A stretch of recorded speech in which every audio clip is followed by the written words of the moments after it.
teman-teman, bertemu lagi dengan Deren, siswa kelas 4B SD Kasang Timur Pasuruan. Di video ini, Deren akan menjelaskan tentang adaptasi morfologi pada tumbuhan.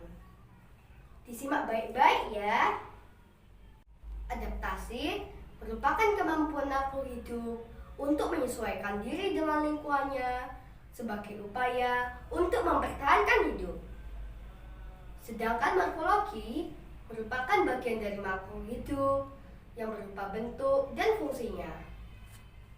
Adaptasi morfologi pada tumbuhan ditandai dengan perubahan atau perbedaan pada bentuk daun, akar, dan batang tumbuhan sebagai wujud adaptasi terhadap lingkungannya.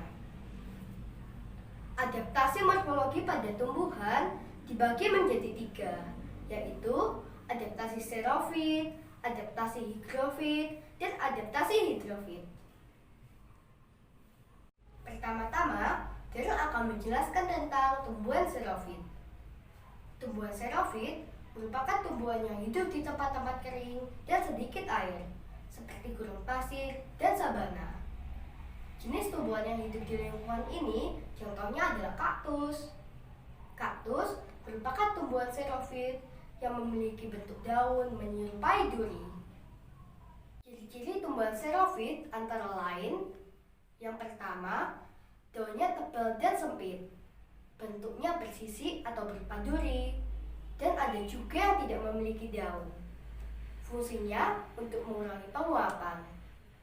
Yang kedua, seluruh tubuhnya dilapisi oleh lapisan kutikula atau lapisan lilin. Fungsinya untuk mengurangi penguapan. Yang ketiga, batang tubuhnya tebal dan berongga seperti spons. Fungsinya untuk menyimpan cadangan air. Yang keempat, akarnya panjang dan tersebar luas.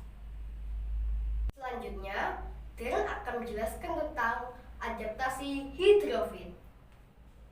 Tumbuhan hidrofit merupakan jenis tumbuh-tumbuhan yang hidup di perairan.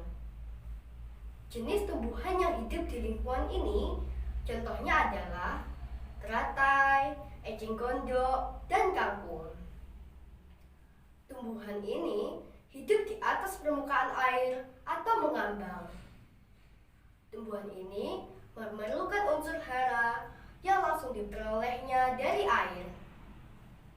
Ciri-ciri tumbuhan hidrofit antara lain yaitu: yang pertama, tumbuhan hidup di atas permukaan air atau mengapung. Tubuhnya berongga. Rongga antar sel berisi udara yang dapat membantu tanaman hidrofit agar tetap mengambang di atas permukaan air. Daunnya yang lebar juga mendukung hal tersebut. Contohnya eceng gondok. Yang kedua, tumbuhan yang hidupnya di dalam air memiliki dinding sel yang kuat dan tebal.